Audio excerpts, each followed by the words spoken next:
नमस्कार शेतकरी मित्रांनो, ई पीक पाहणीला सुरुवात ही झालेली असून याकरता जो काही नोंदणीचा कालावधी आहे, पिकाचे फोटो काढण्याची कशी पद्धत आहे आणि याकरता शासनाने कोणकोणत्या नियम अटी शर्ती ह्या घालून दिलेल्या आहेत याची सविस्तर माहिती आपण ह्या व्हिडिओमध्ये घेणार आहेत। मी राहुल कदम आपल्या सर्वांचं सहर्ष स्वागत करीत आहे। तर चला सविस्तरपणे हा व्हिडिओ आपण समजून घेऊया। मित्रांनो, सर्वप्रथम आपल्याला जे ई पीक पाहणी ॲप आहे ते आपल्या मोबाईलमध्ये जर नसेल तर ते आपल्याला डाउनलोड करावं लागेल। याकरता आपण आपल्या मोबाईलच्या प्ले स्टोअरमध्ये यायचं आहे। प्ले स्टोअरमध्ये येऊन ई पीक पाहणी DCS हे ॲप आपल्याला डाउनलोड करायचं आहे। हे डाउनलोड करून आपण आपल्या मोबाईलमध्ये हे ॲप आपल्याला ओपन करायचं आहे। ॲप ओपन केल्यानंतर अशा पद्धतीने आपल्यासमोर इंटरफेस ओपन होईल। लोकेशन ॲक्सेस मागितलं जाईल, तर लोकेशन ॲक्सेस आपल्याला हा द्यायचा आहे। त्यानंतर जे काही परमिशन मागेल त्या परमिशन आपल्याला या ॲपच्या द्यायच्या आहेत। त्यानंतर पुढे स्क्रोल करायचं आहे अशा पद्धतीने। यानंतर आपल्याला जो काही आपला महसूल विभाग आहे ते इथे महसूल विभाग निवडण्यासाठी आपल्याला सांगितलं जात आहे की महसूल विभाग निवडा। तो महसूल विभाग आपल्याला इथून निवडायचा आहे। तर मी माझा महसूल विभाग येथे जो आहे तो महसूल विभाग निवडलेला आहे। तर मित्रांनो, जी काही ई पीक पाहणी आहे त्याची दिनांक सुद्धा आपल्याला इथे दिलेला आहे। तर खरीप करता जी ई पीक पाहणी आहे 1 ऑगस्ट ते 14 सप्टेंबर रोजी हे शेतकरी स्तरावरील राहणार आहे। म्हणजे शेतकरी 14 सप्टेंबरपर्यंत 1 ऑगस्टपासून 14 सप्टेंबरपर्यंत ई पीक पाहणी आपल्या मोबाईलवरनं करू शकणार आहेत। तर हे काही आता जो काही ग्रीन बाण आहे ते या ग्रीन बाणवरती आपल्याला इथे क्लिक करायचं। ग्रीन बाणवरती क्लिक केल्यानंतर शेतकरी लॉग इन या पर्यायावरती आपल्याला क्लिक करायचं आहे। येथे जो काही शेतकऱ्याचा मोबाईल नंबर असेल तो शेतकऱ्याचा मोबाईल नंबर आपल्याला इथे टाकायचा आहे। संकेतांक पाठवा म्हणजे जो काही OTP आहे त्या मोबाईल नंबरवरती येईल, तो मोबाईल नंबर टाकून आपल्याला इथे OTP पाठवायचा आहे। OTP आल्यानंतर आपल्याला जे आहेत OTPने लॉग इन हे करून घ्यायचं आहे। आपण OTP टाकून लॉग इन केल्यानंतर अशा पद्धतीने ॲपचा इंटरफेस पुढे हा ओपन होत असतो। येथे जे काही खातेदाराचं नाव आहे हे खातेदाराचं नाव आपल्याला इथे निवडायचं आहे। आता ते खातेदाराचं नाव आपण इथे निवडूया। जर खातेदाराचे नाव इथे आले नाही तर नवीन खातेदार नोंदणी आपल्याला इथे करावी लागेल। तर नवीन खातेदार नोंदणी आपण इथे करायची आहे। अशा पद्धतीने आता विभाग हा निवडल्यानुसार विभाग आलेला आहे। आपल्याला इथे आपला जिल्हा निवडायचा आहे। जो काही जिल्हा आपला असेल तो जिल्हा निवडायचा आहे। त्यानंतर आपला तालुका निवडायचा आहे। तालुका निवडल्यानंतर आपण जे आपलं गाव आहे ते गाव निवडण्याचा ऑप्शन आहे, तो गाव आपण इथून आपला निवडायचा आहे। गाव निवडल्यानंतर आता जो काही ग्रीन ॲरो दिसत आहे हिरवा कलरचा ॲरो आपल्याला दाबायचा आहे। हा ॲरो दाबल्यानंतर आता इथे विचारलं जात आहे की आपण आपला गट नंबर जो आहे ते इथे शोधायचा आहे। तो पहिलं नाव, मधले नाव, आडनाव, खाते क्रमांक, गट क्रमांक असा आपण शोधू शकतो। तर आपल्या जो काही आपल्याकडे माहिती उपलब्ध असेल त्यानुसार आपण ही जी नाव आहे ते शोधायचं आहे। मी गट नंबर टाकून ही माहिती शोधत आहे।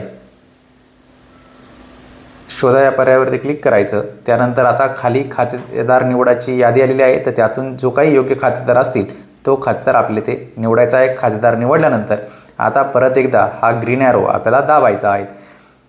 ग्रीन ॲरो दाबल्यानंतर आता खातेदाराचं नाव येथे आलेलं आहे। खातेदाराचे नाव आपल्याला इथे दिसत आहेत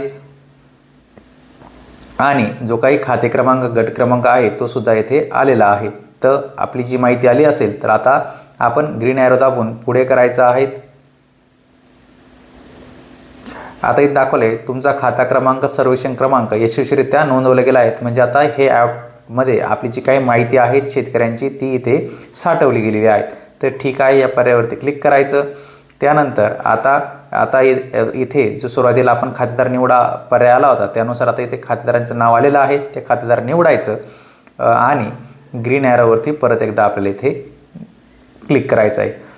आता अशा पद्धतीने आपल्या सर्व माहिती इथं आता आपल्याला भरायची आहे। तर जर आपल्यामध्ये काही पड जमीन असेल तर आपण हा इथे पर्याय पड जमिनीचा सिलेक्ट करायचा आणि जी काही पड जमीन म्हणजे जिथे आपण पीक केलेलं नाही आहे ती काही पोटखरबा वगैरे असेल तर ती जमीन आपण इथे निवडू शकता।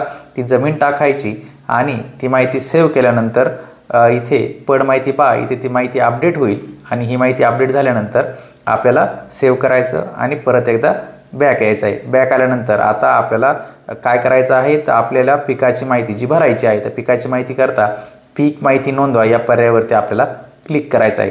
पीक माहिती या पर्यायावरती क्लिक केल्यानंतर आता इथे सर्वात वरती शेतकऱ्याचं नाव हे आलेलं आहे. त्यानंतर तारीखसुद्धा आलेली आहे, जी आजची तारीख आपल्याला दाखवत आहे. त्यानंतर आता आपल्याला खाते निवडा हा पर्याय सिलेक्ट करायचा आहे. खाते निवडल्यानंतर जे काही शेतकऱ्याचा खाते क्रमांक असेल 7 त्यानुसार तो अपडेट होईल. त्यानंतर भूमापन गट क्रमांक निवडायचा आहे, तोही आलेला असेल तो निवडायचा आहे.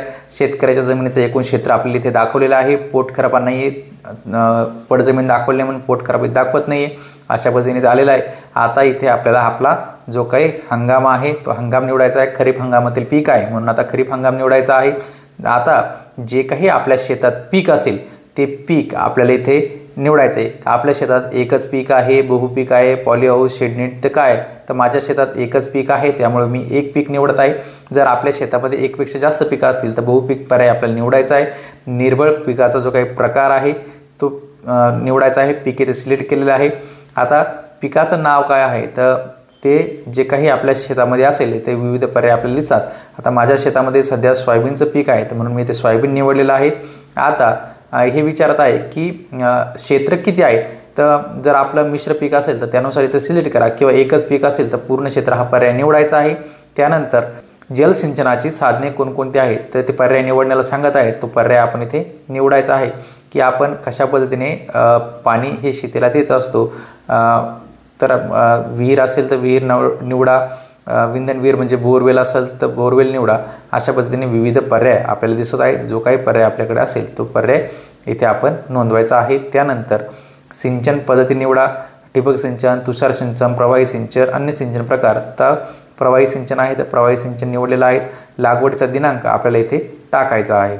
लागवडीचा म्हणजेच आपल्या पिकातील पेरणीचा दिवस हा निवडायचा आहे. तर पेरणीचा दिनांक निवडल्यानंतर पुढे जा या पर्यायावरती आपल्याला क्लिक करायचं आहे. अशा पद्धतीने आपली माहिती आता इथे सेव्ह झालेली आहे.